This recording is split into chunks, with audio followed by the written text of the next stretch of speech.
In today's episode, the first episode as we launch our new brand, Delta Learning, we speak to a young business owner, Tom McGee, who is disrupting the energy space with a new solution that's designed to be sustainable, cost-effective, and more efficient.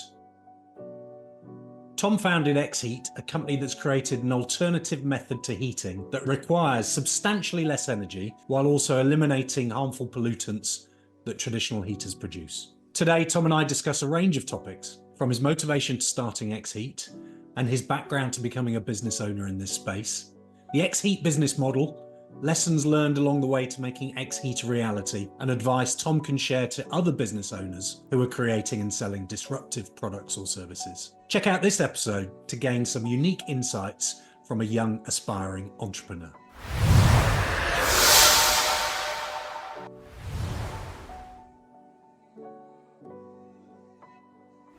So welcome to this, our first podcast under our rebranded name of Delta Learning. I'd like to welcome Tom McGee from X-Heat.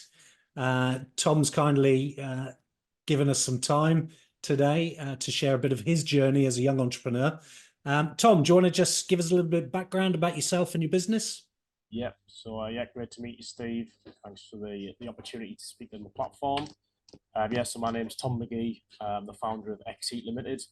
And X-Heat is a design and manufacture company of low carbon commercial space heating systems. Essentially what makes us different from everybody else is that we use a catalyst to oxidize gas rather than burning it. So traditional heating systems have used traditional combustion methods, and what we're doing is sort of reinventing that and applying a new way to use gas as a heat source, and that's through catalytic technology. Very good, thank you. And what led you to, found the company? What was the big idea that sat behind it originally? So 15 years ago, I joined my dad's business, and my dad's background was a gas turbine engineer, and I think like maybe in the late 90s, something like that, he came across this technology at a trade show, thought it was really cool. Sort of went into this new industry, which was around catalytic combustion and catalytic technology, and predominantly it was being used in the offshore and oil and gas industry, right? For drying paint. So it was like very much centered around process, and the reasons for that is because catalysts don't have any source of ignition, they don't have any flame, so they're intrinsically safe, and therefore you can use them into hazardous areas. And so 15 years ago I joined that business, not knowing anything about gas or heating or nothing. As my knowledge grew of gas appliances and going to college, learning more about the industry, it just dawned on me that everyone I was meeting, like even tutors at my college, were sort of telling me that I must be misunderstood, that you can burn gas and not produce NOx, and be able to eliminate carbon dioxide and carbon monoxide. And it was every interaction I was having, I was like, no one seems to know about this technology. Like, why is that? And then the fact that we were operating in such a small industry, like the offshore industry is a very small percentage of the total gas industry. So then I went off to work in domestic and commercial fields, which is the other 99% of the market. And if you want to really sort of grow exponentially, you need to be in the biggest shop window. And so, I went to explore them industries just to sort of reaffirm that my ideas would be correct in terms of catalysts being used in a factory would be more efficient and better for the environment. And using catalysts in outdoor heating areas for pubs, bars, restaurants would be better because it's, more energy efficient and better for the environment. And everything was just telling me, this is the right thing to do. And then, sort of 2019, took the leap, set up my own business, and went on a mission to try and, obviously you never have the resources to do everything yourself and the knowledge to do everything yourself. So it's about building that team. So it was like 2019 is when I went out and started, pitching this idea to all the people I thought that I needed to, bring it to the market. Tom, so it sounds like, and also you got a fellow Keith. Is that your dad? It is, yes. That's it. the pioneer. The pioneer of the business, indeed. So, So it sounds like you know, as you were saying, you followed your dad's footsteps into, you know, that area of business and the industry. What was it specifically about the X-Heat kind of product set, though, that you know that you stumbled across or you decided to pursue? So it was more just about making that shift, that transition from working in that, you know, that very small field, that process industry, which, you know, not many people really know it exists. It's a very niche market. And yeah, I was just, my passion was to bring like this new technology essentially to a new market essentially. You know, there's the reaction you used to get from people seeing the technology was always like, you know, they were amazed by it as if it's like some sort of magic. And yeah, just sort of, you know, to get the maximum, to maximize the opportunity, you've got to be in front of the most amount of people. So that's where X-Heat went off in that direction to really go and focus more on like business to business and consumer market. So that's why the X-Heat thing went down that route. Yeah, my dad's business is still focused very much on the process side, on the industrial side, um, and there's still loads of innovation to be able to be done on that side of the business. But yeah, I'm more very much focused on like domestic and commercial, um, and also the net zero drive helped as well. I think you know, it's hard to imagine, but like 5 6 years ago, you know, we weren't really concerned about burning gas. Yeah. It's hard to believe because everything you read now is all about net zero 2035, 2030, 2050. But yeah, and I think if that never really came on board, then this wouldn't have as much momentum and as much push behind it. Yeah. And yeah, again, industrial sort of gets left behind in that net zero camp. It's still happening, but not on as big a scale as it is in the commercial and domestic sector. If you think about the housing industry and the heating industry, you know, there's so much funding available and growth available in them sectors for net zero that I felt like a product like this would, yeah, have the best opportunity of surviving and growing. Brilliant. So, you know, one of the skills of being an entrepreneur is spotting the opportunity in the market, isn't it? Even if that opportunity is a regulatory opportunity, which, you know, net zero is going forward. So you've described a little of your background in terms of your trade background, if you like, you know, learning the family business. What is it in your background from an entrepreneurial perspective that's helped you in setting up the business? I think, well, yeah. So it's you've got. I guess it's like a bit of a mindset. Like, so yeah. So I read a quote somewhere like entrepreneurs don't ask how hard is it. They say like how hard can it be. Right. And so I guess that's what it is. Just think, yeah, you know, we're going to make this product. We're going to dive into this industry, and yeah, we'll have it done in like X amount of time, no problem at all. And I guess that's the entrepreneurial bit where that's how you think. But then obviously the reality of that is it's not that. It's, you know, there's a ton of like, you need a ton of people to help you in the background. You need momentum.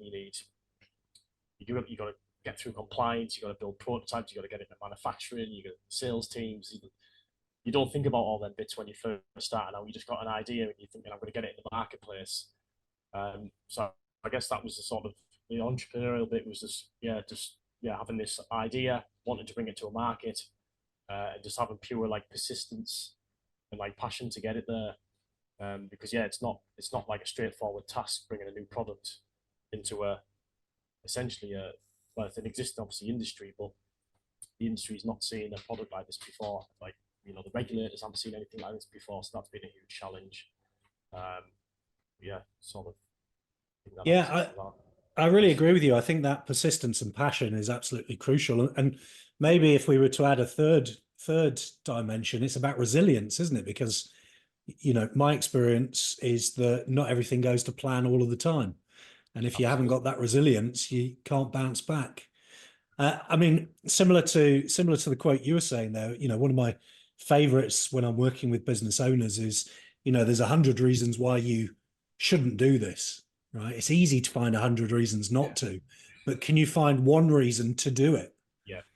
And I think it's focus on, yeah, it's finding that one reason to do it, and you have to have a passion about it that allows you to then have the persistence to drive on and do what you need to do to be successful. Yeah, that's it. It's definitely more than one thing, but I think yeah, it is probably just like there's like three key ingredients really. Like passion's one of them because like every day there's a reason to say nah, like what we doing here. You know, there's so many other opportunities which would be easier. So why are you doing this one? So that's why you got to have the passion to do it, just to like get through them days. Because yeah, and then yeah, persistence is another one. But then also yeah, sort of having to be able to spot the opportunity as well. Um, Timing, whether that's in your control or not, is a big one. But I guess timing comes with being persistent and just hanging around long enough, you know, for that time to come round. Yes, yeah. And maybe being flexible enough that, you know, if things change, you're able to change either just ahead or just behind, you know, the Yeah. change. So you don't have to wait too long for things to move in your direction. If we explore, I mean, I'm sure it's not always been, you know, roses in the garden. What are some of the challenges then you've faced developing the product and also selling, you know, an innovative product to the buyers out there? Yeah, so the biggest one really has been compliance. So this has been yeah, taking a piece of new technology and applying it into a new area, and the regulators not having, you know, essentially there's no standard for this type of technology that exists. All the standards are written around traditional combustion methods. So this would be, you know, spark ignition. This would be like flame sensing devices. All these sort of like traditional components you would have in a gas burner. That's what all the regulations are written around. And so that's been probably the biggest challenge for us is yeah, working with the regulators to get this product through approvals that so we can obviously yeah take a product to market which has got like yeah yeah what's the word sort of gives the customer peace of mind if you like because yeah it's been approved, it's GAR approved, which stands for the gas appliance regulations. um yeah, I mean that has been like the biggest challenge really for the business because that requires a lot of resource and a lot of knowledge, and you don't have they're the two things you don't have at the start. Um, and yeah, that's what we built. That's what we're building on now. Is yeah, as the company grows, we're starting to bring that resource in house of like compliance managers and officers to be able to work with the regulators, so we can sort of yeah really define what it is we're trying to achieve and make that path to market a lot smoother. Um, yeah, and I speak to other people who are sort of on similar journeys or develop products, and they always say compliance is probably one of the biggest sticking points. You know, we originally thought it would take like 12 to 16 weeks, and it's been around 12 months. Right. So you know, that's a sort of effect it can have on your business, and that's where you really need the passion and the persistence to just keep going. Yeah. So Yeah. that's been the biggest one, and then there's all the other yeah. There's always challenges. You know, like you know, penetrating the market, setting up the sales teams, the price points, your supply chain, inventory, yeah, all that other fun stuff. But you know that's the sort of things that they're just if you're dealing with them things, then you know that you're actually moving in the right direction. If you've got like supply chain problems and manufacturing problems, that's you know essentially they're good problems to have because you know there's a demand for your product somewhere, but the compliance one, you know, there's no demand really yet for that product. So yeah, you know, it's a lot of work and a lot of effort. Yeah. Potentially, you know, not guaranteed that the market's going to want it. Although you know you try and do as much research beforehand. Um, yeah, yeah, definitely compliance. So that's the one that's aged me. Yeah. Yes. Uh, Yeah, and probably wise, you know, once you got the resources to hand that to someone in that absolutely. space, you know, so you can focus on growing the business. Otherwise, you know, that stuff just restricts your growth, doesn't it? Yeah, but so it's all about obviously identifying your strengths and the weaknesses, and you know, there's no one person, there's an all rounder, and I get that's part of I guess entrepreneurial aspect, isn't it? Is identifying what you are good at and what you should be bringing in house or outsourcing even, and yeah, I feel like my strengths are really just like speaking about the product, knowing the technology inside out, the market and the business. But yeah, compliance is definitely not a strong point of mine. Yeah, we've now got them measures in place because I've got a whole host of ideas for other products for other industries, Yeah. and yeah, had a good learning, should we say. Very good. Very good. Yeah, you probably know more about compliance than you ever wish to. Yes. Well, The you look at everything now. You just look y- at stuff and you're like, how does that exist? I mean, I've got this problem, and I can identify at least 5 issues with that product, and well, you know, how is this? Yeah, you start looking at things in a completely a different way. yeah. If you were to, pinpoint one or two key factors that have contributed to the growth of the business, what would you say those things are? So net zero, without a doubt. You know, if there's not a need to reduce emissions and reduce energy consumption, then yeah, does X-Heat have as much of an influence on the industry? Probably not. So that's really been a key driver, because you know now everybody is sort of always thinking about how can we reduce our energy consumption, how can we reduce our emissions, and alongside that, there's incentives now for businesses to make that change as well, which all helps as a sales tool to get our Yeah. products through the door. So that, without a doubt, has been the biggest driver. And then secondly is yeah, just resources. So you know, finding investment. You know, all like these things, R&D is such a hungry thing to get involved in. You know, more than you can imagine. You know, the amount of learning that you do on that journey, and the amount of ideas you try and they don't work, and it's just like iteration after iteration. Um, so yeah, having the right backing, the right investment on behind you, is really key as well. Very good. So, as you look to scale the business, what are the next things you need to put in place? So yeah, so right now we're looking at sort of the sales. So yeah, how we're going to actually penetrate the market and scale that market. So distribution network, sales teams. Um, yeah, so they're the two key things we're looking at, and then the third one alongside that would be obviously leaning up our manufacturing. So how can we make the product? How can we make it cheaper? How can we make it better, longer lasting? The sort of focusing on the life cycle aspects of the product as well. So all these EPAs that are coming in now, so you know the life cycle of your product and end of life. I'm forgetting what the terminology is now, but yeah, the main ones is distribution networks and sales teams. So you know how we're going to carry the momentum forward that we built up, and then scale that right across the UK, and not stopping there. You know, we want to go further than the UK. You know, this product has the potential to go, Europe and further. Mm. Yeah, it's a challenge, isn't it? I always think, for early stage businesses, startups, and just beyond that, the growth of the sales team is one of the highest risk decisions that they'll make, because typically salespeople are relatively expensive resources. I think if you can hire 100 salespeople, you haven't got a problem. But if you can only hire one or two, you have got a problem. Because one of those doesn't succeed, and that's 50% of your sales effort. Whereas if you've got 10 that don't succeed in a team of 100, that's only 10% of your effort. So it is a challenge.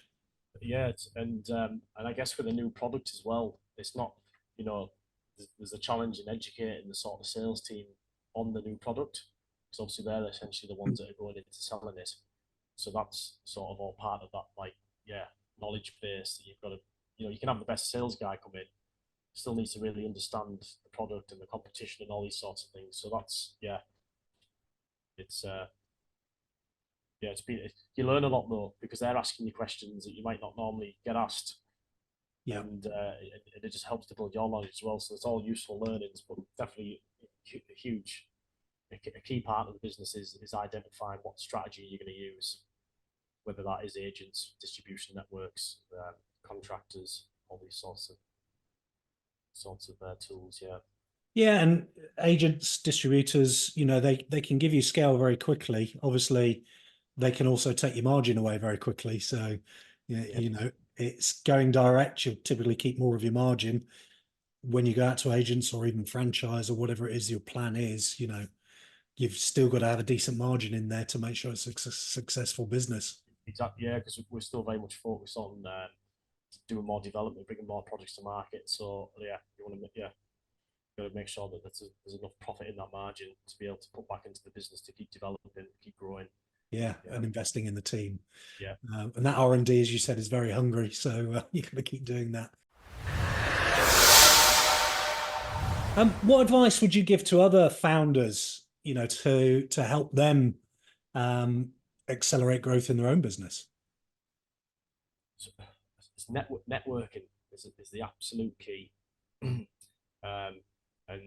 yeah, there's whatever problems you've got, you're not like the problem you have is not a new problem. There's someone out there who's had exactly the same problem, and there's a solution for it. And it is really just getting out there and speaking to people, and just basically networking. If you look at all the most successful businesses or entrepreneurs, they've all got an unbelievable network. So it is really just communication, and getting out there, speaking to people, doing podcasts like this, and sounding your idea. And I guess even before that, is sounding your ideas out somehow, whatever tool you use to sound your idea out. Telling as many people about it as possible who you think are in the right areas of that industry. Essentially, stress test your ideas. You're not wasting your time on something, I guess. Yeah. Because you can get obviously caught up and fall in love with an idea, but is it something the market wants? So it's feasibility and networking. Very good. And of course, even more important in your kind of business, where you're making a real product, so you've got to commit so far to at least get some kind of demo or prototype of that product, in people's hands. So it's very much with our product, you've really got to see it to understand it. Yeah. Because it offers uniqueness. As much as we try and sell it as it is just a gas heater, to grasp the benefits of it, it's got to sort of be seen to believe it.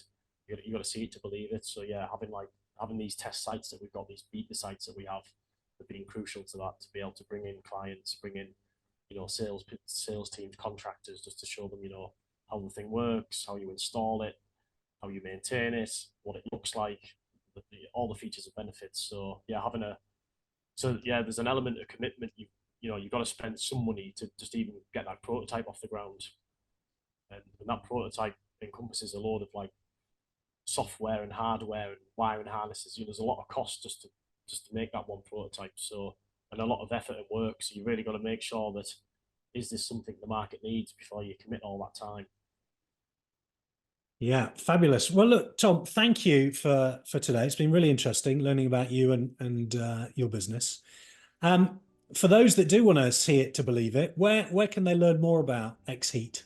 Yep. So we've got website is www.xheat.co.uk. So people can jump on there, check out the products that we have live available now. We've got all our case studies and testimonials on there from the beta sites that we have. There's also literature on there about new products that we're looking to bring to market. We're on all of the socials like LinkedIn and Facebook, Instagram, TikTok. We've got all sorts of more YouTube explainer videos and product videos on there. So people can find us all across different social platforms.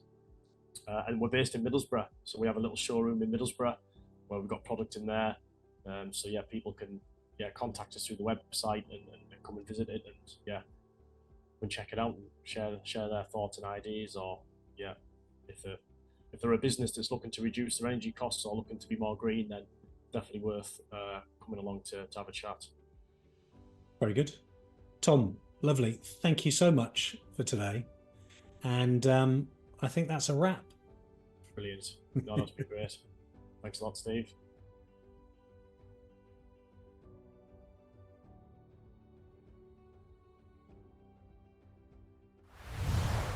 Hi. If today's conversation has resonated with you in any way and provoked some thoughts that you would like to add, then please do comment. We'd also like you to subscribe to our YouTube channel so you can get updates on our new content, podcasts, and the other insights that we offer on a regular basis. If you'd like to contact me directly, please email me, steve@deltalearning.co.uk. I look forward to hearing from you.